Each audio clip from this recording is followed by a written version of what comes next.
Hospitali ya Rufaa Maweni Kigoma imetoa huduma ya upasuaji kwa mgonjwa mwenye tatizo la nyonga kwa mara ya kwanza, ikiwa ni siku 5 ya kambi ya matibabu ya kibingwa na ubingwa bobezi katika hospitali hiyo. Akizungumza na vyombo vya habari, kaimu mganga mfawidhi wa hospitali hiyo Dr. Joseph Nangawe amesema wananchi hawana budi kufika kupata huduma hiyo kwa sababu wataalamu wako makini, lakini pia mgonjwa huandaliwa kwa umakini mkubwa kuhakikisha anapata huduma bora kabisa. Operesheni hii ni salama na ni watoe hofu wananchi kwamba timu nzima ya hospitali, timu nzima ya upasuaji, timu ya chumba cha upasuaji imejipanga na imejidhatiti na usalama wa mgonjwa na operation kwa ujumla iko salama. Ni watoe hofu kabisa wananchi kwamba kabla hatujafanya operesheni hii tunakuwa tumeshamfanyia mgonjwa maandalizi ya kutosheleza. Tangu mgonjwa anapokelewa hospitali, vipimo vya awali mpaka mgonjwa anaingia katika chumba cha upasuaji, anakuwa ameshafanywa vipimo na kujiridhisha kwamba mgonjwa yule yuko kamilifu na yuko tayari kwa ajili ya upasuaji. Kwa hiyo niwahakikishie wananchi kwamba huduma hii ni salama na ni endelevu. Hii pamoja na kwamba ni operesheni ya kwanza kufanyika katika hospitali yetu ya Rufaa ya Maweni Kigoma, lakini ni jitihada za serikali yetu kuwekeza nguvu na kuleta madaktari bingwa ili kuwekeza nguvu katika kuwatolea wananchi huduma.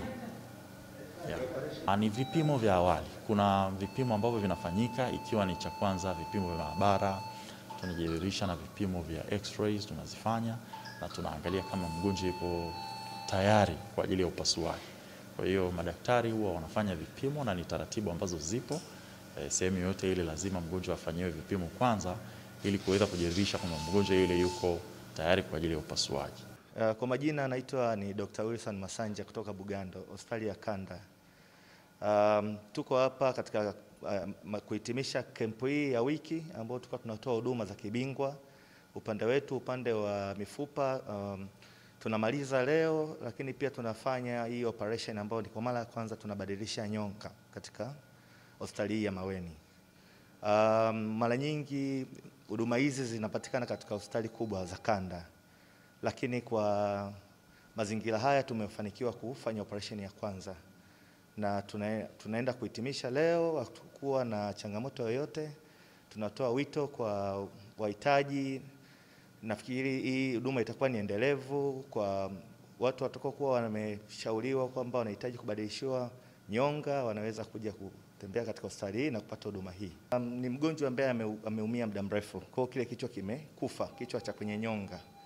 Kwa hiyo matibabu haya ni tunatoa kile kichwa kilichokufa, tunaweka kichwa cha chuma ambacho kitafanya kazi kama ilivyokuwa awali. Kwa hiyo mgonjwa ataweza kutumia nyonga yake vizuri, ataweza kusimama, atatembea, atarudi katika maisha yake ya kawaida. Sababu ya hali halisi alikuwa anatumia magongo au alikuwa muda mwingi ni analala sababu ya maumivu. Mara nyingi kichwa kikifa kinakuwa kina maumivu makali sana kwenye nyonga. Kwa hiyo mgonjwa anakuwa na maumivu makali, lakini pia anakuwa hawezi kutembea vizuri.